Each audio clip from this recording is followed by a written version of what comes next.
Hey guys, Mark Holmes here with, Mike Lansing Fitness. and as always, thank you guys for watching, commenting, and subscribing to the Joe Boo Sports Report. Without you guys, this does not work. Well, the Jacksonville Jaguars have fired their offensive coordinator, and they have benched Blake Bortles. You know what's interesting, of course, now, this is a Dak-friendly channel, of course.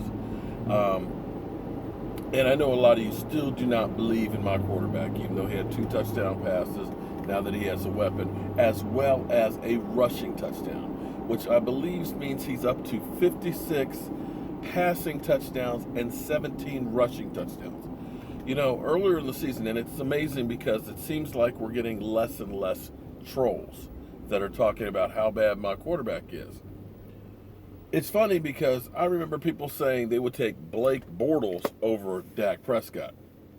That guy who's benched.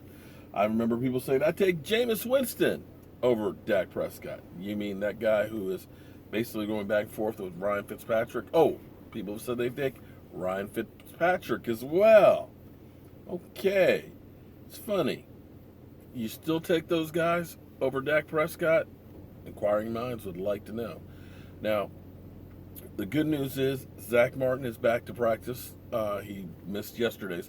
For those you don't know, today is actually Thursday as far as the Cowboys go, because they did their first practice of the week on Sunday, which would have normally been their Wednesday practice, which means their Thursday practice is actually being done on Monday. So we're kind of ahead of the pace here, so that way they get a full week's worth of work in. So Zach Martin's back. Xavier Salafalu is also back at practice today, but Tyron Smith is absent again. At least maybe there's some good news from it, I guess you could say, because Cam Fleming did not know he was going to start until game time. It was a game time decision that Tyron Smith is going to not go. Cam, you're in. And you could see he was kind of out of it a little bit. You could see he made a few mistakes. Definitely looked rusty. So maybe getting some work in this week, because Tyron Smith didn't practice last week. Getting a little more work and knowing the possibility that I may have to start will be maybe better. He'll be maybe a little less rusty. So we'll have to wait and see.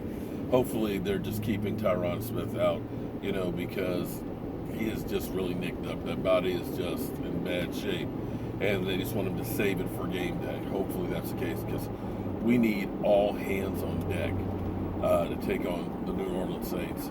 And I'm remembering some years back, I got to go back and find the game, but if I remember right, there was another time that New Orleans, not long after the last Super Bowl, were this great team, and we needed to beat them, and we beat them. So we'll have to wait and see how that goes. But the scary thing is, everybody who thinks that we're automatically going to be in the playoffs, understand, if we take care of business, we control everything that we need to do. But if we lose to the Saints, either the Washington Redskins will be in first place, or we'll be playing for first place against the Eagles. So keep that in mind, that we cannot relax. We have got to have the mentality that we need to win every single game from here on out. Every week is a playoff game. Playoffs? You're talking about playoffs? Yes. I said that 3 weeks ago. If you guys want playoffs, we were in playoffs. We had to win, or else our season was over. And we need to keep that mentality of, we got to win this one to keep our playoff hopes alive. And I hope those players, they approach it the same way, that there is no tomorrow. We'll definitely be talking about this as well as everything else Dallas Cowboys tonight, 9 o'clock Eastern. So I hope you guys tune in. As always, thank you guys for watching. I'm Mark Holmes with Mike Lansing Fitness. and he's just excited as pie. I'll see you guys soon.